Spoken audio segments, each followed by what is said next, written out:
Good morning students. आज का अपना टॉपिक है रिप्रोडक्शन इन साइकॉन। पहले तो हम इसका क्लासिफिकेशन करते हैं साइकॉन का। Sycon belongs to phylum Porifera. As the name indicates, Porifera means pore bearing body, यानी पूरे शरीर के ऊपर छोटे छोटे क्या पाए जाते हैं, छिद्र पाए जाते हैं, पोर्स पाए जाते हैं। इन पोर्स को कहते हैं ऑस्टिया। छोटे छोटे पोर्स जो पाए जाते हैं उन्हें क्या कहते हैं, ऑस्टिया। और एक बड़ा छिद्र पाया जाता है जिसे कहते हैं ऑस्क्यूलम। तो इसकी संरचना जो होती है लगभग कैसी होती है, एक कलश के जैसी या ग्लास के जैसी हम कह सकते हैं। तो जिसमें जो बाहर की जो बाउंड्री है उसमें छोटे छोटे पोर्स पाए जाते हैं। इसीलिए जो है ये कौन से उसमें फाइलम में आता है, Porifera means pore bearing body.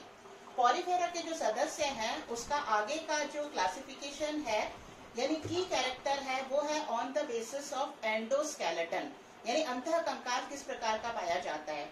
तो इसकी जो है क्लास है कैलकेरिया। यहाँ भी नाम से ही पता चल रहा है कैलकेरिया, यानी अंतः कंकाल बना होता है कैल्शियम कार्बोनेट का। ठीक है, उसके बाद आते हैं हम इसके ऑर्डर पर। ऑर्डर है इसमें हेट्रोसीला। हेट्रोसीला के जो सदस्य होते हैं उनमें दो प्रकार का कैनाल सिस्टम हो सकता है, या तो साइकोनॉइड प्रकार का या ल्यूकोनॉइड प्रकार का।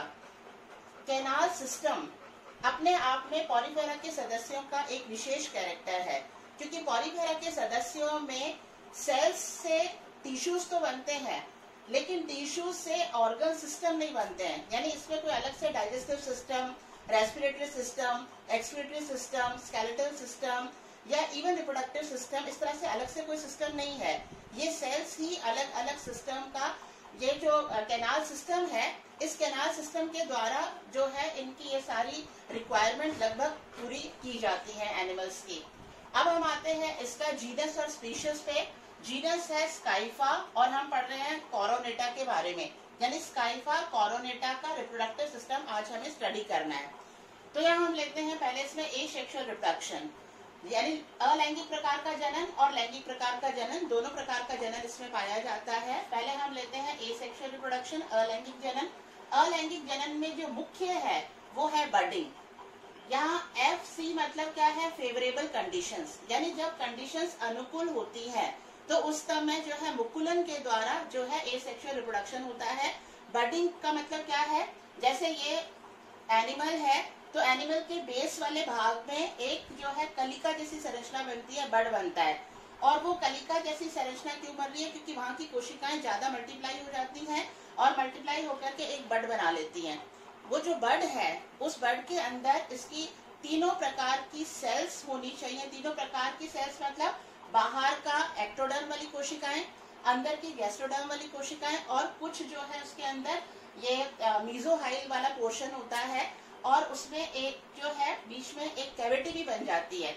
और उसके बाद में उस कलिका वो बड़ी होती रहती है और उस कलिका के बाहर की तरफ जब ऑस्क्यूलम बन जाता है तो ऐसी स्थिति में वो कलिका जो है वो मेन पार्ट से अलग हो जाती है और दूसरी जगह पर जाकर के कहीं पर अटैच हो जाती है और वहाँ इंडिविजुअल ग्रोथ करती है। या ऐसा भी हो सकता है कि कलिकाएं उससे अटैच रहें और एक कॉलोनी के रूप में जो है वही डेवलप होता रहे वो। तो ये है बर्डिंग, मुकुलन के द्वारा। दूसरा टाइप है इसमें रीजेनरेशन। रीजेनरेशन को वास्तव में हम एसेक्सुअल रिप्रोडक्शन नहीं कह सकते, क्योंकि रीजेनरेशन एक मेथड नहीं है एसेक्सुअल रिप्रोडक्शन का।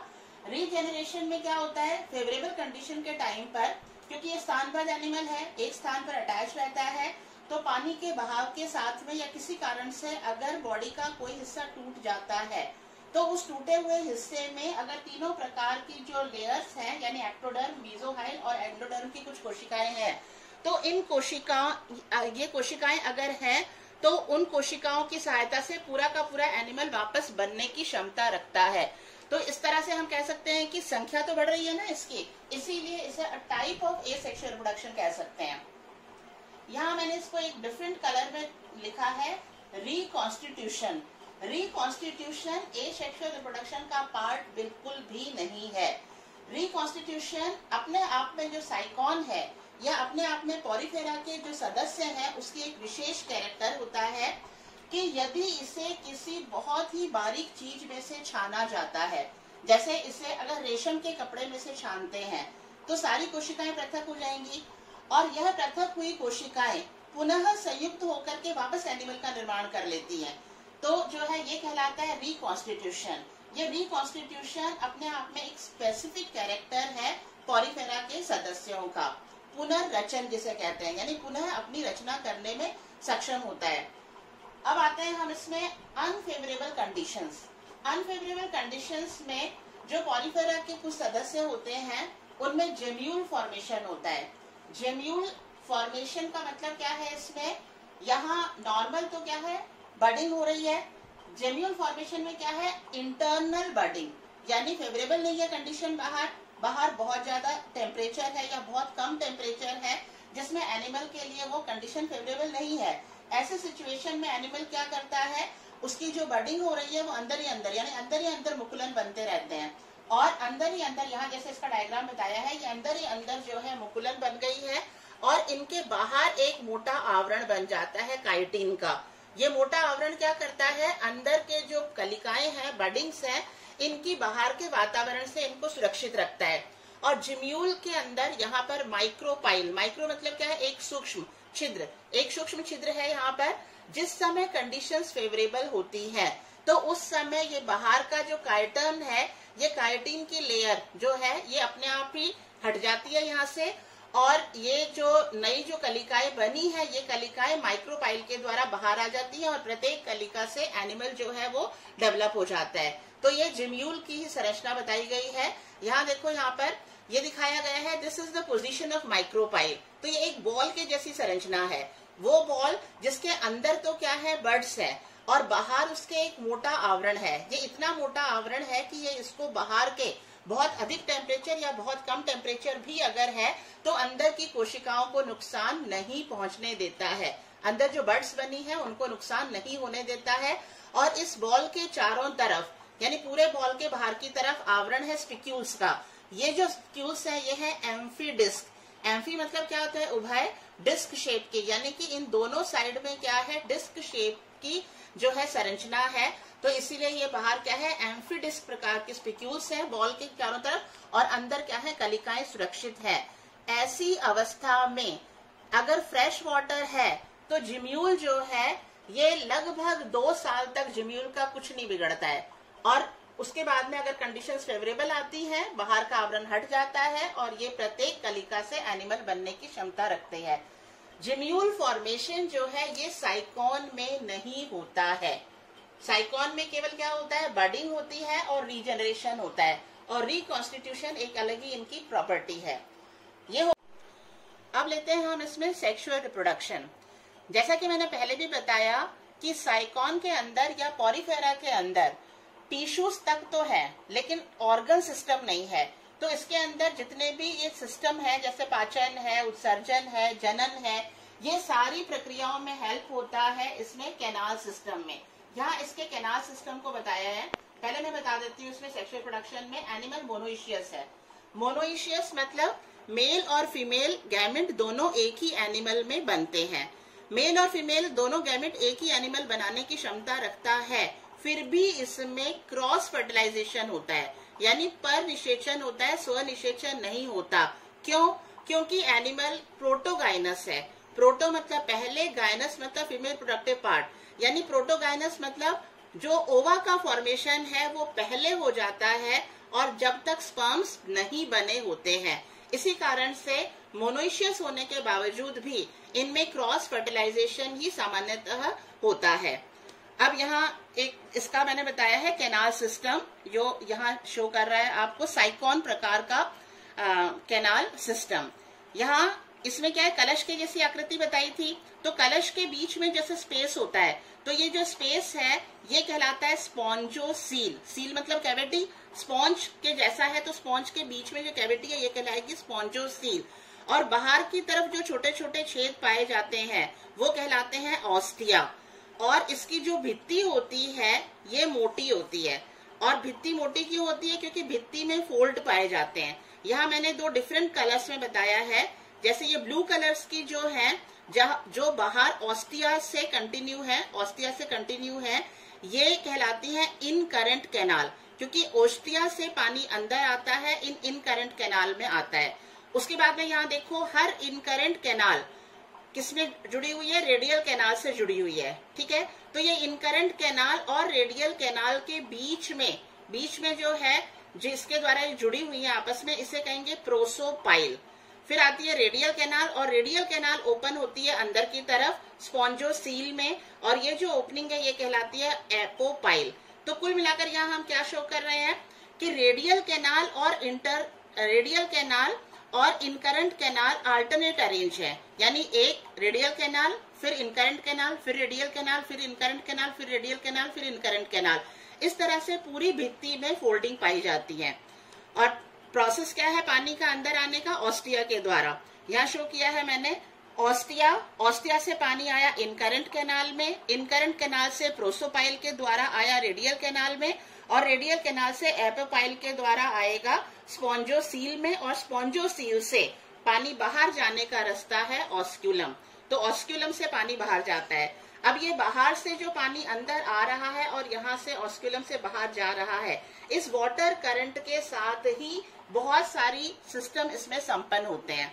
हम यहाँ पर रिप्रोडक्शन का बात कर रहे हैं तो हम इसी को लेते हैं पहले यहाँ पर। अब यहाँ पर जो है, यहाँ एक और चीज हम बता देते हैं, इसकी भित्ति जो है इसमें 3 लेयर होती हैं। बाहर की लेयर जो है कहलाती है एक्टोडर्म। एक्टोडर्म को पिनेकोडर्म भी कहते हैं। एक्टोडर्म जो है वो बाहर की लेयर है, और अंदर की जो लेयर है वो कहलाती है एंडोडर्म। एंडोडर्म को गैस्ट्रोडर्म भी कहते हैं। और गैस्ट्रोडर्म जो है, यहाँ पर जो कोशिकाएं होती हैं ये कोशिकाएं कहलाती हैं कॉइनोसाइट्स, या हम इसको फ्लैजिलेटेड सेल्स कह सकते हैं, या हम इसको कीप कोशिकाएं भी कह सकते हैं। ये कीप कोशिकाएं जो हैं ये रेडियल कैनाल में भी पाई जाती हैं। ये इनकरेंट कैनाल में नहीं होती हैं, किसमें पाई जाती है, रेडियल कैनाल में और स्पॉन्जोसील की तरफ पाई जाती हैं। और एक्टोडर्म और एंडोडर्म के मध्य में जो जगह है यहाँ पर अमीबॉइड सेल्स होती हैं। अमीबॉइड सेल्स क्यों कहते हैं, क्योंकि ये सेल्स की संरचना फिक्स नहीं है। According to the requirement of the cell ये अमीबॉइड सेल्स अलग अलग प्रकार की होती हैं और अलग अलग कार्य संपन्न करती हैं। यहाँ मैं बताती हूँ आपको, मीजोहाइल कहेंगे मध्य की परत को, जिसके अंदर अमीबोसाइट्स हैं। अमीबोसाइट्स अलग अलग प्रकार की होती हैं। माइकोसाइट्स यानी वो कोशिकाएं जो मसल्स की तरह कार्य कर रही हैं। अब मसल्स का काम क्या होता है, मूवमेंट।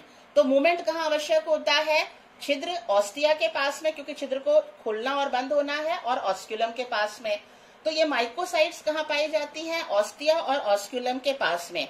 फिर है क्रोमेटोसाइट्स। क्रोमोसाइट्स मतलब क्या होता है, पिगमेंट सेल्स, यानी ये सेल्स जो है ये इसको कलर प्रोवाइड कर रही है एनिमल को। फिर है थीसोसाइट। थीसोसाइट क्या है, अतिरिक्त मात्रा में जो भोजन है उसको स्टोर किया जाता है। और स्क्लेरोसाइट्स यानी स्केलेटन, यहाँ स्केलेटन है ना, स्पिक्यूल्स है, ठीक है। तो ये स्केलेटन बनता है स्क्लेरोसाइट कोशिकाओं के द्वारा। फिर है आर्कियोसाइट्स, ये कोशिकाएं सेक्स सेल्स बना रही हैं। सेक्स सेल्स मतलब गैमेट फॉर्मेशन। और कॉलोनोसाइट्स यानी कनेक्टिव टिश्यूज जो है या कनेक्टिव सेल्स का बनाती हैं ये। और ग्लैंड सेल्स यानी जिनका कार्य है सिक्रीशन। तो मीजोहाइल में जो अमीबॉइड सेल्स हैं या अमीबोसाइट सेल्स हैं वो अलग अलग तरह का फंक्शन करती हैं, उसके अनुसार ये अलग अलग प्रकार का नाम इन्हें दिया गया है। अब हम लेते हैं रिप्रोडक्शन में oogenesis की प्रक्रिया कैसे हो रही है और स्पर्मेटोजेनेसिस की प्रक्रिया कैसे हो रही है। पहले आपको बताया है मैंने एनिमल मोनोइशियस है, लेकिन जो है इसमें प्रोटोगाइनस भी है, यानी oogenesis की प्रक्रिया पहले होगी। और दोनों में ही यानी स्पर्म फॉर्मेशन है चाहे ओवा फॉर्मेशन है, ये कौन सी कोशिकाओं के द्वारा होगा, आर्कियोसाइट कोशिकाएं जो कि मीजोहाइल में उपस्थित हैं उनके द्वारा जो है ओवा का निर्माण हो रहा है, और उनके द्वारा ही स्पर्म्स का निर्माण हो रहा है। इस समय क्या है, जिस समय सेक्सुअल रिप्रोडक्शन करना होता है, कुछ आर्कियोसाइट सेल्स मीजोहाइल सेल्स से निकलकर आ जाती हैं इसमें रेडियल कैनाल में। और रेडियल कैनाल में आने के बाद में वो जो है ओवा मदर सेल की तरह कार्य करती हैं, और इसमें मियोसिस होगा। तो लास्ट में क्या बनेंगे, इससे ओवा फॉर्मेशन होगा। ये ओवा बना किसमें है, रेडियल कैनाल में। रेडियल कैनाल से बनने के बाद में वापस ये कहाँ पर आ जाता है, मीजोहाइल में आ जाता है। और मीजोहाइल में कुछ नर्स सेल्स होती हैं। नर्स का क्या काम होता है, देखभाल करना, ठीक है, या न्यूट्रिशन प्रोवाइड करना। तो मीजोहाइल में कुछ नर्व सेल्स होती हैं ये जो ओवा यहाँ बने हैं ये मीजोहाइल में आकर नर्व सेल्स के साथ में अटैच होकर के जो है वहां पर रहते हैं। ठीक है, अब उसके बाद में क्या है, ये हो गया ओवा फॉर्मेशन यानी oogenesis। इसी तरह से स्पर्मेटोजेनेसिस में क्या होता है, मीजोहाइल की ही कुछ आर्कियोसाइट सेल्स जो होती हैं, ये आर्कियोसाइट सेल्स जो हैं ये स्पर्म फॉर्मेशन करती हैं। और स्पर्म फॉर्मेशन के लिए ये किस में आती है, रेडियल कैनाल में आती है। यहाँ स्पर्म फॉर्मेशन होगा, स्पर्म जो है उसमें फ्लैजिला पाया जाता है, हेड है और फ्लैजिला वाला पार्ट है। और यहाँ जब स्पर्म फॉर्मेशन होता है उसके बाद में जो जल धारा बाहर जाने वाली है, इस बाहर जाने वाली जल धारा के साथ में स्पर्म्स एक साथ बाहर रिलीज कर दिए जाते हैं। ये स्पर्म्स पानी के बहाव के साथ में ही आसपास में, ये कॉलोनी में स्थित है, तो आसपास में जो दूसरे जो साइकॉन उपस्थित हैं उन साइकॉन में वाटर कैनाल यानी ऑस्टिया के द्वारा होते हुए उसके ऑस्टिया के द्वारा होते हुए कहाँ पहुंच जाते हैं, ऑस्टिया से आए इनकरेंट कैनाल में, प्रोसोपाइल से आ गए रेडियल कैनाल तक। अब रेडियल कैनाल में यहाँ देखो, ये रेडियल कैनाल का बताया मैंने। रेडियल कैनाल में अंदर की तरफ क्वाइनोसाइट सेल्स हैं, क्वाइनोसाइट्स यानी फ्लैजिलेटेड सेल्स। तो ये रेडियल कैनाल में जो क्वाइनोसाइट सेल्स हैं ये इन स्पर्म्स को इनगल्फ कर लेते हैं। इनगल्फ यानी अंदर की तरफ ले लेते हैं, लेकिन टेल वाला पार्ट जो है वो पीछे रह जाता है, केवल हेड वाला पार्ट इसमें एंटर होता है। और उसके बाद में यहाँ से ये पहुंचा दिया जाता है कहाँ पर, मीजोहाइल में। और मीजोहाइल में ओवा पहले से उपस्थित है, ठीक है, और ये स्पर्म का हेड वाला पार्ट भी आ गया। तो यहाँ पर मीजोहाइल में होता है फर्टिलाइजेशन, और फर्टिलाइजेशन के परिणाम स्वरूप बनता है जाइगोट। अब हम यहाँ लेते हैं, यहाँ से ये जाइगोट फॉर्म हो गया। ठीक है, जाइगोट फॉर्म होने के बाद में अब इसमें क्या होगा, फर्दर डेवलपमेंट यानी क्लीवेज, विदलन की प्रक्रिया। तो विदलन की प्रक्रिया में फर्स्ट, सेकंड और थर्ड क्लीवेज, ये पहला, दूसरा और थर्ड जो क्लीवेज है ये वर्टिकल प्रकार का होगा। वर्टिकल मतलब खड़े प्रकार का, ठीक है। और होलोब्लास्टिक यानी कि पूर्ण। तो वर्टिकल और होलोब्लास्टिक हुआ, जिसके कारण क्या बना, 8 सेल स्टेज बनी। फर्स्ट क्लीवेज से 2 कोशिकाएं बनेंगी, 2 से 4, 4 से 8। तो फर्स्ट, सेकंड और थर्ड क्लीवेज कैसा होगा, वर्टिकल एंड होलोब्लास्टिक, और इससे 8 कोशिकीय अवस्था बनेगी। ये बनाना बहुत ही सिंपल है। हम पहले बाहर एक छोटा सा सर्कल बना लेंगे, एक साइड में गोला बनाकर 8 भागों में इसको बांट देंगे, और इस तरह से हम इसको 8 कोशिकीय अवस्था बना देंगे। अब इसको कहेंगे ब्लास्टोमियर्स। फोर्थ क्लीवेज जो है इसकी वो होगी हॉरिजॉन्टल। हॉरिजॉन्टल यानी अब जमीन के जो है पैरेलल, तो हॉरिजॉन्टल होगी। और इस तरह से ये अनइक्वल भी है, ठीक है। तो इस तरह से क्या होगा, ऊपर की जो कोशिकाएं हैं वो हो गई छोटी साइज में, और नीचे की जो कोशिकाएं रह गई वो हो गई बड़ी। तो इस तरह से 2 टायर बन जाते हैं 8 और 8 कोशिकाओं के। तो ऊपर की जो 8 कोशिकाएं हैं जो साइज में छोटी है वो माइक्रोमियर्स कहलाएंगी, नीचे की जो बड़ी कोशिकाएं हैं जो साइज में बड़ी है वो मैक्रोमियर्स कहलाएंगी। अब उसके बाद में क्या है, इसमें माइक्रोमियर्स में फर्दर डिवीजन होता रहेगा, लेकिन मैक्रोमियर्स जो है उसमें डिवीजन नहीं होगा। तो यहाँ देखो, इसमें ये बाहर की तरफ जो है ये ग्रीन कलर में शो करी है, ये है मैक्रोमियर्स। ये अफ्लैजिलेटेड है एंड डू नॉट डिवाइड, यानी इसमें फ्लैजिला भी नहीं है और ये विभाजन भी नहीं करती है। जबकि ये छोटी वाली जो कोशिकाएं हैं माइक्रोमियर्स, ये फ्लैजिलेटेड है, इनमें फ्लैजिला है। फ्लैजिला अभी अंदर की साइड में है, बाहर की तरफ नहीं है इसमें, और ये बार बार डिवाइड करके इनकी संख्या में वृद्धि होती रहती है। अब ये जो संरचना बनती है इसको कहेंगे स्टोमा ब्लास्टुला। अब उसके बाद में प्रोसेस होता है इन्वर्जन। इन्वर्जन मतलब क्या है, और इसमें कि ये जो मैंने बताया था माइक्रोमियर्स फ्लैजिलेटेड है पर फ्लैजिला अंदर की तरफ है, तो यहाँ पर क्या होगा, एक छोटा सा स्पेस क्रिएट हो जाएगा, और उस स्पेस के छेद सा बन जाएगा वहां पर, और उस स्पेस में से ये सारी जो माइक्रोमियर्स हैं ये उसमें अंदर से होते हुए बाहर की तरफ मुड़ जाएंगी। यानी ये जो फ्लैजिला जो अंदर की तरफ था, ये फ्लैजिला जो है ये सब में किस तरफ आ जाएगा, बाहर की तरफ आ जाएगा। ये 8 कोशिकाएं मैक्रोमियर्स वैसी की वैसी हैं। तो ये इस तरह से 2 भागों का दिख रहा है। ये नीचे वाला भाग जैसे है वो मैक्रोमियर्स का है जिसमें कोई फ्लैजिला नहीं है। ऊपर वाला जो भाग है, जैसे एक बॉल है, उस बॉल में नीचे तो कोई फ्लैजिला वाला भाग नहीं है, पर ऊपर का जो हिस्सा है ये ऊपर वाले हिस्से में फ्लैजिलेटेड सेल्स हैं और माइक्रोमियर्स हैं। क्योंकि अब ये 2 प्रकार की कोशिकाएं हैं तो इसीलिए इसको कहेंगे एम्फीब्लास्टुला, ठीक है। हाफ पोर्शन फ्लैजिलेटेड सेल्स का है, छोटी सेल्स हैं, और हाफ पोर्शन कैसा है इसका, मैक्रोमियर्स है। इस अवस्था में यानी एम्फीब्लास्टुला अवस्था में जो है इसे यहाँ मीजोहाइल में हो रहा था ना ये, तो मीजोहाइल से इसे जो है बाहर वाटर कैनाल के साथ में बाहर निकाल दिया जाता है। यानी एम्फीब्लास्टुला अवस्था में ये स्वतंत्र हो गया और बाहर आते हुए पानी के साथ में बाहर पानी में आ गया। अब ये एकमात्र जो साइकॉन के सदस्य स्थानबद्ध है, लेकिन ये एकमात्र ऐसी अवस्था है इसमें जो फ्री स्विमिंग लार्वा है, क्योंकि इसमें फ्लैजिला है, इनकी सहायता से ये कुछ समय तक फ्रीली स्विमिंग करता है और उसके बाद में किसी एक स्थान पर आकर अटैच हो जाता है। अब उसके बाद में इसमें अवस्था होती है गैस्ट्रुलेशन। गैस्ट्रुलेशन इपिबोली के द्वारा हो सकती है या इन्वेजिनेशन के द्वारा। इपिबोली का मतलब क्या है, ये जो मैक्रोमियर्स है ये यहाँ से बढ़ करके बाहर की तरफ आ रही है, और इन्वेजिनेशन का मतलब क्या है, या ये जो ये माइक्रोमियर्स है ये अंदर की तरफ जा रही है इसमें। तो कुल मिलाकर चाहे इपिबोली के द्वारा हो चाहे इन्वेजिनेशन के द्वारा हो, लेकिन ये जो माइक्रोमियर्स हैं ये अंदर की तरफ चली गई और मैक्रोमियर्स बाहर की तरफ आ गए। ठीक है, अब यहाँ पर ये फ्लैजिला नीचे की तरफ दिख रहे हैं क्योंकि ये अंदर की तरफ गई हुई है। अब इस अवस्था को कहते हैं गैस्ट्रुला। गैस्ट्रुला में जो ब्लास्टोसील वाली पोजीशन है, उस ब्लास्टोसील वाली पोजीशन के द्वारा ये जो है एक स्थान पर अटैच हो जाता है और उसके बाद अब इसमें फर्दर जो है इससे क्या बनता है, यंग स्पॉन्ज। यानी कि अब इससे जो है यंग स्पॉन्ज बन गया, सिलेंड्रिकल अवस्था बननी शुरू हो गई इसकी। ये फ्लैजिला वगैरह जो है ये जो है अंदर की तरफ चले जाएंगे। यहाँ देखो आप, इसमें मैक्रोमियर आगे चलकर बनाता है पिनेकोडर्म वाली परत, पिनेकोडर्म यानी बाहर वाली, और ये जो माइक्रोमियर्स है ये बनाते हैं स्पॉन्जोसील वाली साइड। ठीक है, तो ये अंदर जाकर स्पॉन्जोसील वाली साइड बना लेंगे। ये होगा यंग स्पॉन्ज। यंग स्पॉन्ज से सबसे पहले सिंपल फॉर्म बनेगा एस्कोनॉइड स्टेज। एस्कोनॉइड नाम इसलिए दिया है क्योंकि एस्कोनॉइड प्रकार का कैनाल सिस्टम है। एस्कोनॉइड प्रकार के कैनाल सिस्टम में क्या होता है, ये जो भित्ति होती है ये पतली होती है, यानी यहाँ हमने बताया था ना भित्ति मोटी है, इनफोल्ड्स है, इसमें इनफोल्ड्स नहीं होती है, भित्ति पतली होती है, बाहर छेद होते हैं और अंदर एक स्पॉन्जोसील होती है। ठीक है, तो सबसे सिंपल फॉर्म बनता है एस्कोनॉइड स्टेज। क्योंकि ये एस्कोनॉइड स्टेज एक स्पॉन्ज ओलिन्थस से मिलता जुलता होता है, इसलिए इसको ओलिन्थस स्टेज भी कहते हैं। अब इसमें और क्या होना है, इसकी भित्ति मोटी होनी है। इसकी भित्ति मोटी होने के साथ साथ में इसमें रेडियल कैनाल और इंटर कैनाल बन रहे हैं, तभी भित्ति मोटी हो रही है। तो अब बनेगा इससे साइकॉन, यानी अब इसमें इनकरेंट कैनाल बन जाएंगी, रेडियल कैनाल बन जाएगी और भित्ति मोटी हो जाएगी।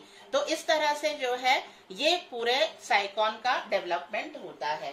So this is all about reproduction of साइकॉन। Thank you.